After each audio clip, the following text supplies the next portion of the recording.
sur le podcast The Green Attitude. Je suis Delphine, fondatrice de la marque cosmétique Greenance.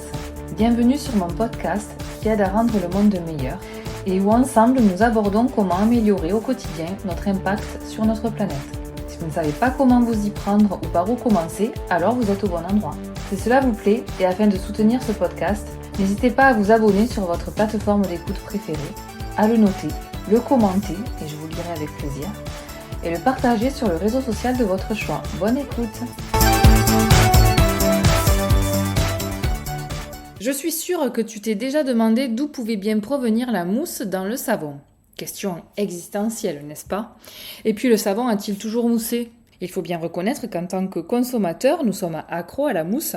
Mais pourquoi? Et cette mousse est-elle un gage d'efficacité? Autant de questions auxquelles je vais tenter de répondre au mieux dans cet épisode. Alors d'où vient cette fameuse mousse? Elle provient des tensioactifs qui dans un savon classique représentent entre 5 et 15% de la composition. Un tensioactif est ce qui permet de mélanger deux substances qui ne se mélangent pas, comme l'eau et l'huile par exemple. Les tensioactifs ont la particularité d'avoir une partie hydrophile, donc qui adore l'eau, et une partie hydrophobe qui déteste l'eau et donc l'évite. Mais elle aime les corps gras et attire et emprisonne l'air en quelque sorte. La réaction chimique qui en résulte crée la mousse. Et cette mousse est généralement obtenue de manière industrielle. Bon, finalement, c'est pas compliqué de se faire mousser, non? Le savon a-t-il toujours moussé? Serais-tu surprise si je te dis que non? Quoi?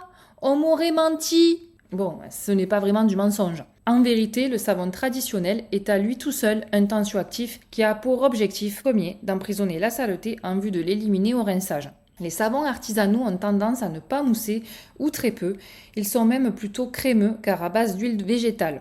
Donc oui, nos ancêtres n'avaient pas vraiment l'habitude de se vautrer dans la mousse. Pourquoi sommes-nous accros à la mousse? Avec l'arrivée des agents de synthèse dans les savons et surtout les gels douche, la mousse s'est faite plus abondante. Et les industriels ont misé sur un marketing vendant des produits hautement nettoyants, efficaces et luxueux du fait de l'abondance de la mousse. Nous avons donc été bel et bien conditionnés comme bien souvent. Et comme cela date, les habitudes et les croyances sont bien ancrées. La mousse est donc associée au plaisir, à l'abondance et à l'efficacité. Mais la mousse est-elle un gage d'efficacité justement?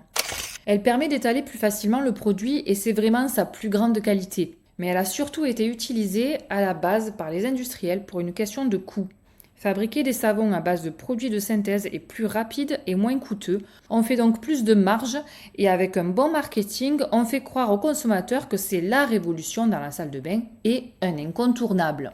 La vérité, c'est qu'un savon solide artisanal ne moussera pas ou pas beaucoup et son efficacité sera la même qu'un savon industriel.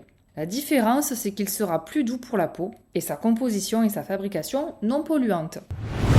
Pour résumer, on est habitué à la mousse, mais une mousse abondante est plutôt le signe de la présence d'agents chimiques de synthèse dont la fabrication laisse à désirer niveau impact environnemental. Pas vraiment doux pour la peau non plus, et ce n'est pas un signe d'efficacité, mais cela reste un choix personnel que l'on fait en fonction de ses envies, convictions et engagements. Voilà, j'espère que la mousse n'a plus de secret pour toi. Bisous, ciao ciao!